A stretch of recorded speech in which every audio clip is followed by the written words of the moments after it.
अपने पसंदीदा मौजू पर शोज़ देखने के लिए लाइक और सब्सक्राइब करना ना भूलिएगा और बेल बटन पर क्लिक कीजिएगा।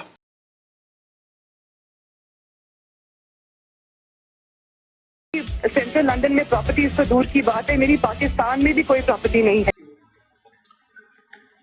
हक़ाइक़ टीवी में आज हमारे साथ जनाब नूर मोहम्मद कसूरी साहब, इनकी तारीफ़ की ज़रूरत तो नहीं है, हमारे अक्सर प्रोग्राम में हिस्सा लेते रहते हैं। हम इनसे जानना चाहते हैं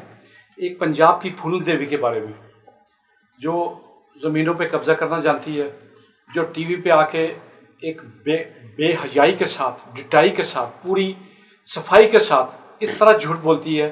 कि पूरी कौम समझती है कि पता नहीं ये कितनी मासूम औरत है, और बाद में जब उससे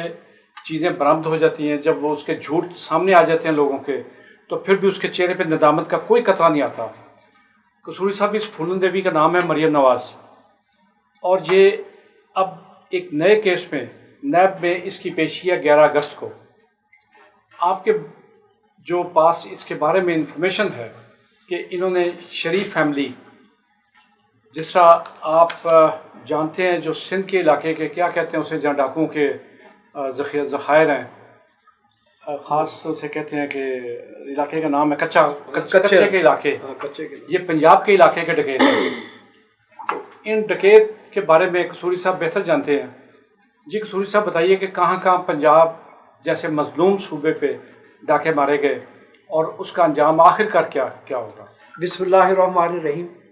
असल में एहसान साहब, ये जो नवाज शरीफ का ख़ानदान है, बुनियादी तौर पर गैर काश्तकार होने के अलावा वो मुआशरे में जो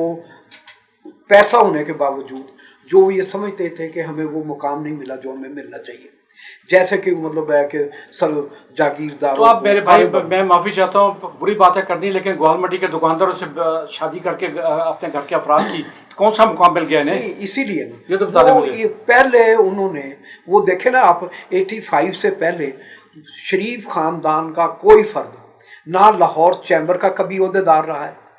ना कोई एजुकेशनल इंस्टीट्यूशन का कोई हेड रहा है, मतलब किसी भी मुआशरती तौर पे समाज में जो भी वो तो इस मुल्क का, बल्कि इस कायनात का सबसे बड़ा जो मुनाफिक था, जिसका नाम ज़ियाउल हक था, अगर वो इस पे नजर करम, उसकी कहानी नजर करम इन पे ना पड़ती तो ये आज भी वहीं धक्के खा रहे होते। तो ये कौन सी नई बात देखें जी, वो इनके बल्कि यहाँ तक इनको समाजी तौर पे लाहौर में कोई भी, चाहे मतलब सोसाइटी में इनको एक्सेप्ट नहीं किया। तो सबसे पहले इन्होंने अपने आप को मतलब अगर लोगों को ये बावर कराने के लिए कि हम सनतकार हैं, तो इन्होंने मतलब अपनी सनती जो है ना एम्पायर खड़ी कर दी। जैसे आप देखें, इन्होंने शुगर मिले, टेक्सटाइल तो मिले। 95 से पहले नहीं कह सकते, क्योंकि मुझे नहीं, 85 से पहले की बात, 85 से पहले भी मुझे पूरी तरह पता है कि इवन 70s में इनकी इत्तफाक सरिये की मिल लगी हुई थी। इनका एग्रीकल्चर जो पार्ट्स से उनका कारोबार था, खास छोटे लेवल पे था, लेकिन ये नहीं कि ये लोहे का काम नहीं करते थे। आप इनके 3 पुश्ते पीछे ना जाएं जहाँ हार बेचते थे इनके बड़े, ये तो नहीं, वो हारों को भूल जाएं आप। लेकिन वो मतलब वो इस लेवल के नहीं थे जो अपने आप को ज़हनी तौर पे सैगल खानदान के साथ, दाऊद के साथ, या वो मतलब उन लोगों के साथ अपने आप को वो कर सके। तो पहले उन्होंने अपनी सनती एम्पायर खड़ी की, शुगर मिलों की शक्ल में, स्टील मिल की शक्ल में, टेक्सटाइल मिल की शक्ल में। उसके बावजूद जब इनका मसला वो भी हल ना हुआ, तो इन्होंने फिर अपने आप को राजा, जो महाराजा रंजीत सिंह था, और क्या नाम है, हरी सिंह कश्मीर का, उसके साथ एक जाली नक्शा वो बनाया, शिजरा नस्ब किसी मरासी से या किसी बंदे से इन्होंने तैयार कराया कि जो मियाँ शरीफ है, ये इसके जो डांडे हैं या इसकी जो है ना, जो 2, 3, 4 पुश्तों के बाद ये महाराजा रंजीत सिंह के ख़ानदान से इसकी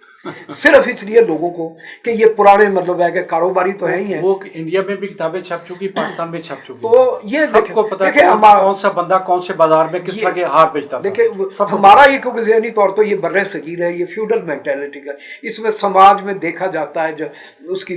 जागी बैकग्राउंड उसकी, कि ये माशी तौर पर मतलब उसकी ज़ात पात कारोबार,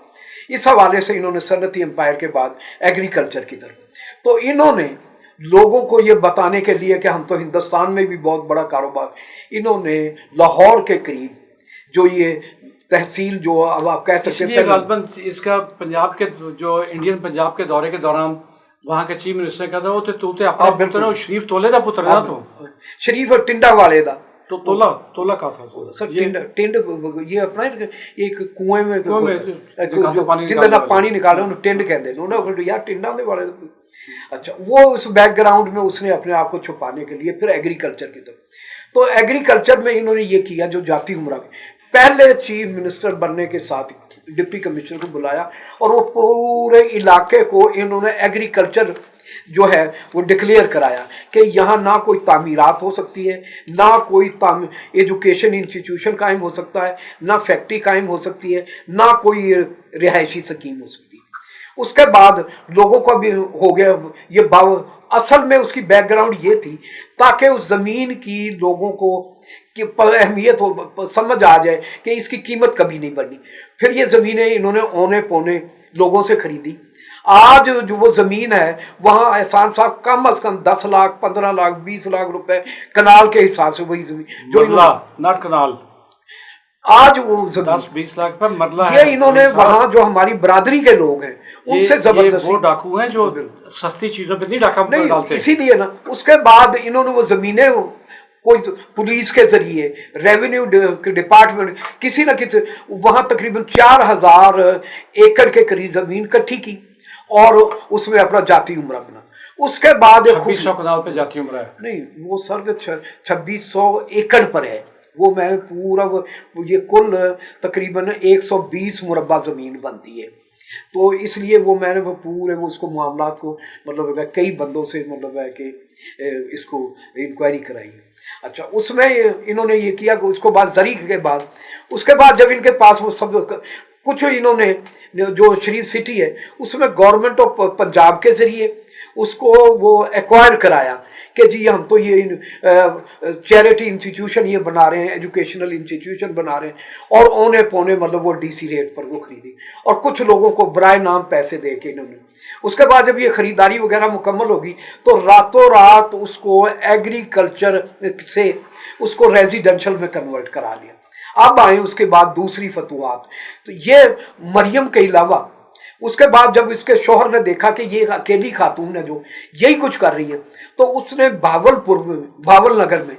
जो दरिया सतलुज के आमने सामने जो किनारे हैं उनके साथ 3-4 हजार एकड़ जमीन थी जो गवर्नमेंट ऑफ पंजाब की। वो लोग कोई 20 एकड़ कोई 15 एकड़ जमीन वो लीज पे वो काम करते थे। उनको एक गैर मरई तरीके से उनको हटाया गया और उस जमीन पे कब्जा कर लिया। अब आ जाए छोटे मियाँ के बच्चों पर, उन्होंने जहां अपनी सनती एम्पायर की, पंजाब के एक मशहूर खानदान है नवाब खिजर टवाना साहब, आपने सुना होगा, वो बड़े मशहूर जमींदार भी थे और मतलब सियासतदान भी थे। तो उनकी ज़मीन जो एग्रीकल्चर रिफॉर्म्स में 5000 एकड़ खिजराबाद में जो मतलब गवर्नमेंट ऑफ पंजाब ने उनसे मतलब है कि उनकी कब्जा की थी, वो उसके बाद जब 77 में जब हुकूमत उनकी मतलब ख़त्म हो गई तो एग्रीकल्चर रिफॉर्म पे अमल दरामद बंद हो गया। तो इन्होंने ये किया कि अब ये 2013-14 में ये जो हमजा शरीफ है और इनके ये दूसरे लोग हैं, इन्होंने 3-4 आदमियों के नाम, एहसान साहब जो सैकड़ों लोग थे उनको मज़ारे उनको बेघर किया और वो सारी की सारी 3500 एकड़ जो ज़मीन है उस पर इन्होंने जनाब अपना शरीफ फार्म कायम कर लिया। तो मैं ये समझता हूँ इसका मतलब कसूर साहब खानदान शरीफिया के फ्रॉड्स पे एक किताब लिखी, मैं कहता हूँ किताबें लिखी जा सकती वो कल हम जो वो PhD कर रहे थे ना वो मतलब गए के मुख्तलिफ पंजाब के सिख मुस्लिम, अब तो आपको आले शरीफ पर कोई 10-20 PhD की नई नशिस्तें कायम करनी इनके फ्रॉड के तरीके क्या थे, तरीका क्या था और एक और ये इंशाल्लाह मुस्तकबिल में इनके तमाम फ्रॉड जो हैं वो जिससे PhD करनी होगी क्रिमिनोलॉजी में या वाइट कलर क्राइम में या ज़मीनों के फ्रॉड में, तो सरे फहरिस्त इनका ख़ानदान होगा जिस पे 20, 25, 30 PhD हो सकेंगी। कसूरी साहब, हम आपसे वक्तन फ़ौक्तन इनके इस तरह की वारदातों पे इंफॉर्मेशन लेते रहेंगे। आप भी कोशिश कीजिएगा कि इनके बारे में मज़ीद चीज़ें इकट्ठी करें और हम आप जैसे दोस्तों को किसी को कहें कि भी इन पे PhD करके वाइट कलर क्राइम के नए फ्रॉड शरीफिया ख़ानदान के तो पब्लिक के सामने लाए जाएँ। बहुत बहुत शुक्रिया, बहुत शुक्रिया आपका। अल्लाह हाफ़िज़। अपने पसंदीदा मौजू पर शोज़ देखने के लिए लाइक और सब्सक्राइब करना ना भूलिएगा और बेल बटन पर क्लिक कीजिएगा।